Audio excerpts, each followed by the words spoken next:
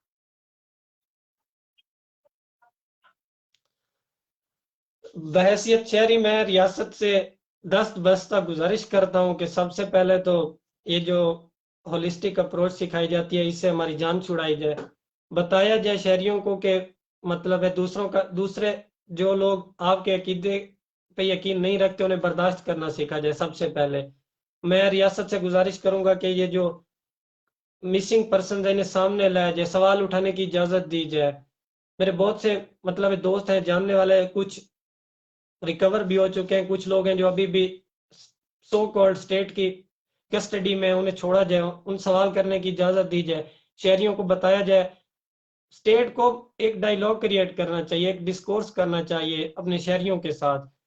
جس طرح میں نے اسٹوڈنٹ اور ٹیچر والی بات کی کہ اسٹوڈنٹ اور ٹیچر میں اس طرح کا فرق نہیں ہونا چاہیے. یعنی جب آپ طے کر دیں گے کہ استاد برتر ہے اور اسٹوڈنٹ کمتر ہے تو وہ سیکھنے کا عمل نہیں رہے گا. اسی طرح اسٹیٹ کو بھی شہریوں کے ساتھ ایک ڈسکورس کے تحت چلنا چاہیے. جب اسٹیٹ خود کو سینٹر آف پاور مان کے اپنی اتھارٹی طے کر کے شہریوں سے صرف اوبیڈینس مانگے گی تو ان دا اینڈ لانگ رن میں بغاوت ہوگی. اور کیا ہوگا تو اس سے مطلب ہے ہمارے اپنے لوگ مریں گے, ہماری اپنی جانیں ضائع ہوں گی, ہم لوگ خود مسائل کا شکار بنیں گے. تو میں اسٹیٹ سے صرف یہی کہوں گا کہ ایک ڈسکورس کریٹ کرے عام پبلک کے ساتھ. پبلک کو مطلب ہے جب آپ پبلک کو آپ سمجھتے ہیں کہ یہ تیسرے درجے کے لوگ ہیں اور ہم جو ہے ہم پہلے درجے کے لوگ ہیں, ہمارے پاس پاور ہے, ہم پاور کے سینٹر ہیں, ہم جو مرضی کریں, ہم نے 300 لوگ ہیں اور وہ پورے کنٹری کا فیوچر ڈیسائیڈ کر رہے ہیں, تو انہیں کم سے کم پبلک کو ایک پلیٹ فارم دینا چاہیے جہاں وہ پبلک کے ساتھ بات کر سکیں. جی بالکل. آپ کے خیال میں ہمارے ملک پاکستان کا ایسا کون سا کرنٹ ایشو ہے جس کو اگر ریزالو کر لیا جائے تو بہت بہتری آ سکتی ہے؟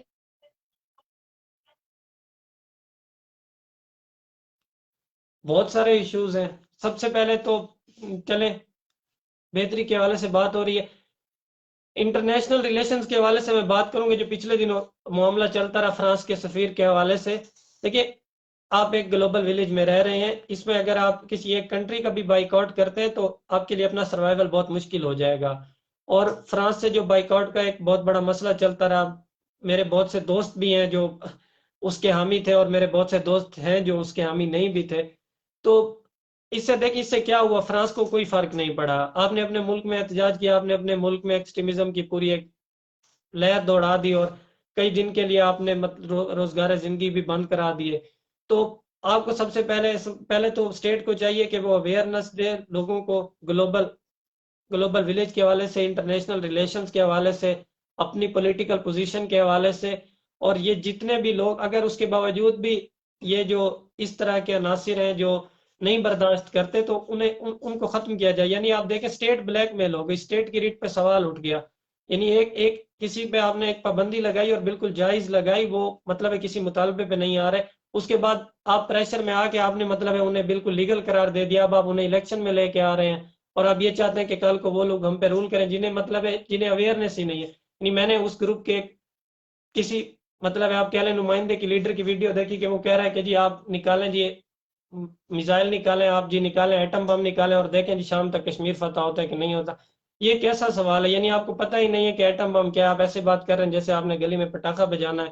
تو ایسے لوگوں کو تو اسٹیٹ کو چاہیے کہ سب سے پہلے کم سے کم ایک تو نصاب میں بہتری لائے, اویئرنیس دے, اور جو لوگ ایکسٹریمزم کو پروموٹ کرتے ہیں ان کو فوری طور پہ انہیں ختم کریں, کیونکہ آپ کی یہاں پہ باہر کوئی ویلیو نہیں ہوتی. میں یہاں آیا ہوں, میری شناخت میرا پاسپورٹ ہے, کوئی مجھ سے یہ نہیں پوچھے گا کہ میں ہیومن رائٹس پہ بلیو رکھتا ہوں, میں لبرلزم پہ یقین رکھتا ہوں, میں اسلام پہ یقین رکھتا ہوں, میں کون ہوں. ان کے لیے میری شناخت ہے میرا پاسپورٹ. اور جو امیج وہاں سے یہ کریٹ کیا جا رہا ہے, دیکھیں فرانس والے معاملے کو لے لیں, یہ باقی بہت سارے معاملات ہیں پیچھے, جیسے میں نے وہ ایک لڑکے کی کورٹ میں قتل کرنے والا واقعہ بتایا. تو ایسے بہت سے واقعات ہیں جو آپ کا انٹرنیشنل سطح پہ کوئی اچھا امیج نہیں پیدا کر رہا ہے. یعنی لوگ پہلے ہی آپ سے ڈر جاتے ہیں. یہاں پہ ایک بینک ہے جہاں میں اپنا بینک اکاؤنٹ نہیں کھلوا سکا ڈیو ٹو مائی نیشنلٹی.